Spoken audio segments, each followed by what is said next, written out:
감남산 집중의 여정 40일 19일 차 시작하도록 하겠습니다. 하나님을 만나자 그 첫 번째 시간으로 예배에 대해서 같이 말씀을 나눠보도록 하겠습니다. 하나님은 영이시니 그 하나님께 예배하는 자는 신령과 진정으로 성령과 그 진리로 하나님께 예배드리라 라는 말씀이 요한복음 4장에 나와 있습니다. 우리가 만약에 하나님을 계속 만날 수 있다면 어떤 일이 일어날 수 있겠습니까? 아마 응답으로 가득할 겁니다.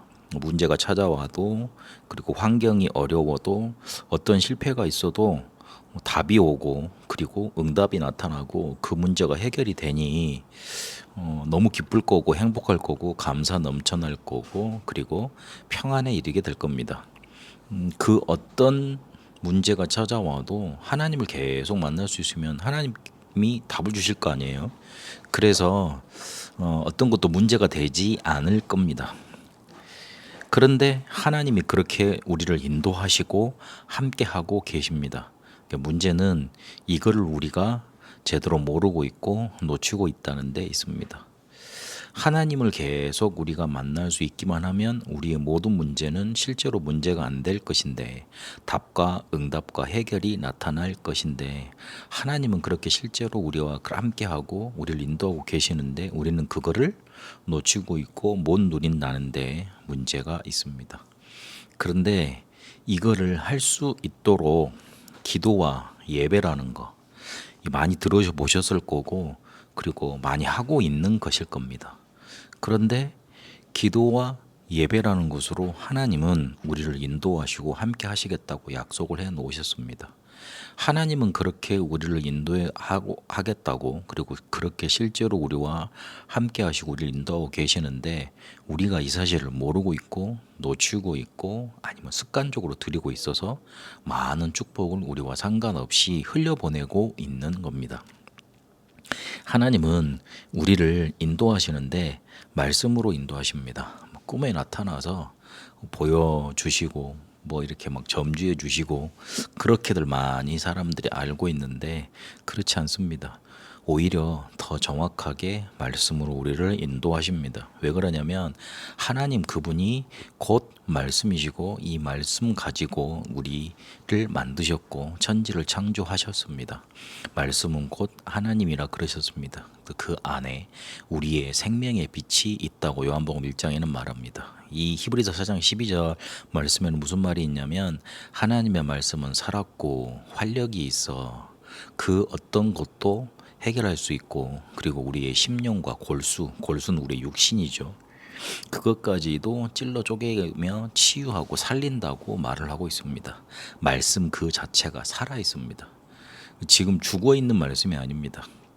그래서 기독교에서는 점을 치지 않고, 그리고 부적 같은 거 이런 거 잡다한 행위를 하지 않습니다. 그냥 예배드리고 기도하고 그걸로 끝입니다. 찬양하고 나가서 전도하고 그 정도로 끝입니다. 다른 복잡한 프로그램이 필요 없습니다.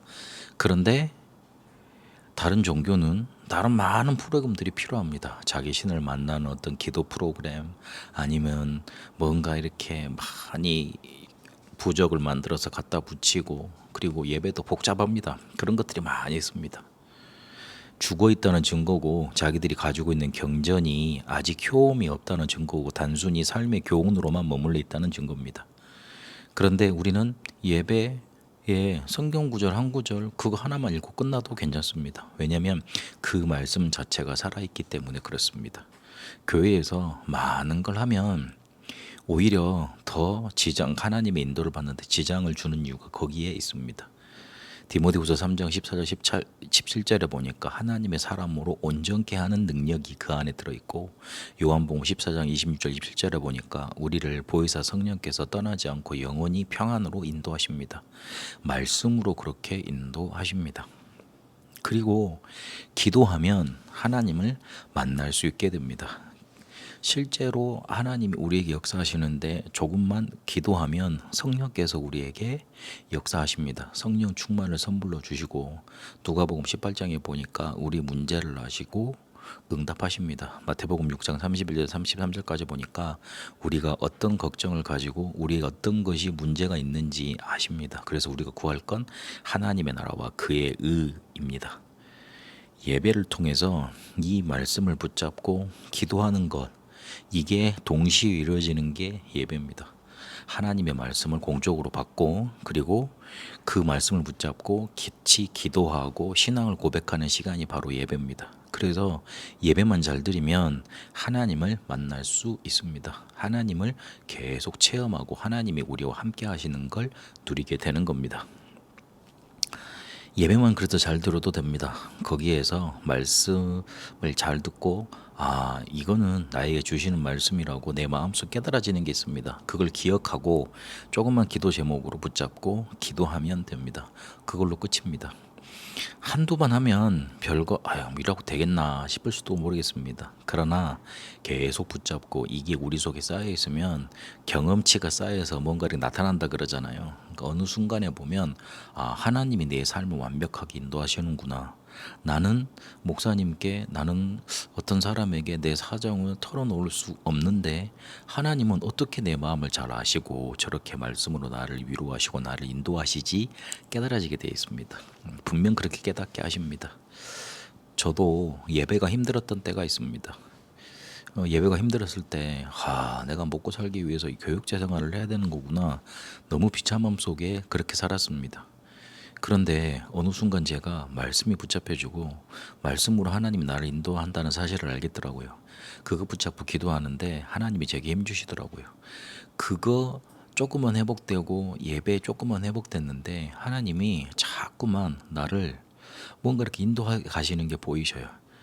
저는 누구한테 이렇게 내 마음을 털어놓을 수 있는 그런 위치에 있는 사람이 아니잖아요. 아무리 작은 교회 목사라도 이것 가지고 누구한테 가서 막 힘들다고 막 고짜고짜 따지고 막 그럴 수가 없어요.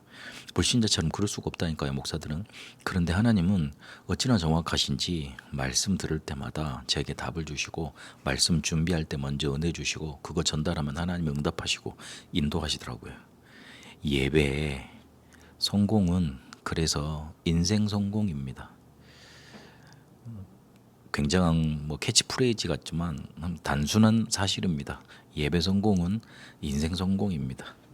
예배 실패했던 사람들이 성경에 나옵니다. 창세기 4장에 보니까 가인이 뭘 잘못 들어서 실패했다 그랬다 그러는데 근본적인 원인은 가인은 예배에 대해서 중요하게 생각하지 않았어요. 따져보면요. 그리고 자기 마음대로 그냥 예배 드리는 거예요. 자기 정성을 다해서 예배 드린 거예요. 그런데 예배 별로 중요하게 여기지 않았던 것 같아요. 그리고 그 예물이 증거했고요. 그 예배를 별로 중요하게 생각하지 않았다는 증거로 예물에 대해서 그냥 자기 마음대로 해석을 해서 하나님께 드린 거죠. 아벨은 예배 중시 여겼고 그리고 하나님이 원하시는 예물을 하나님께 드렸습니다. 가인은 예배 실패하니까 그 결과로 죄가 가인 앞에 엎드렸고 그 죄에 붙잡혀서 죄가 가인을 사로잡았고 그 사로잡은 그 결과로 살인을 하게 됩니다. 창세기 6장에 보니까 예배에 실패한 하나님의 아들들이 딸들을 보니까 너무 아름답게 보이거든요. 그래서 넘어가 버렸습니다. 우리가 그렇게 됩니다. 창세기 11장에 바벨탑을 쌓았던 사람들이 노아 이후에 태어난 노아의 후손들입니다. 하나님은 방주에서 이렇게 건짐받은 노아와 노아 식구들과 함께 새 언약을 세우셨습니다. 그런데 그 언약을 듣고 태어난 사람들이 세운 게 바벨탑이었다니까요. 예배 실패하면 그렇게 됩니다. 예배를 승리했던 노아는 방주를 짓고 그리고 온 가족을 구원하고 언약의 응답을 받게 됩니다. 노아가 방주 짓는 거 그거 힘든 일이었잖아요. 자기 혼자 아무도 도와주지 않고 그리고 실제로 계속 이렇게 네가 이렇게 미친 짓을 하냐고 그리고 왜 그런 짓을 하냐고 이렇게 비웃음 당했지 않습니까? 근데 노아는 살아남았습니다. 창세기 12장에 아브라함이 하나님께 부름을 받고 나왔는데 되는 일이 없었습니다. 그런데 13장 18절에 보니까 하나님 앞에 단을 쌓은 그 순간부터 그때부터 하나님은 예배 성공한 그 아브라함을 축복하기 시작하십니다. 창세기 31장에 보니까 어릴 때 기도해서 비전을 붙잡았던 요셉이 예배 성공했습니다. 그러니 나중에 보면 그 인생을 엄청난 축복으로 인도하십니다. 사무엘도 그렇고 다윗도 그렇고 포로로 끌려갔지만 예배 승리했던 다니엘을 그렇게 축복하셨고 초대교회 사람들이 우리가 같이 이렇게 평안하면서 예배 드렸던 게 아닙니다. 날마다 핍박과 그리고 죽음의 위협 속에 그렇게 살았습니다. 늘 어디 가서 이렇게 잡혀 죽어도 이름 없이 죽어도 괜찮은 그런 상황 속에 그들이 살았습니다. 근데 그들은 예배 성공했는데 세계복음화를 이뤄냈습니다. 예배 성공은 인생 성공입니다.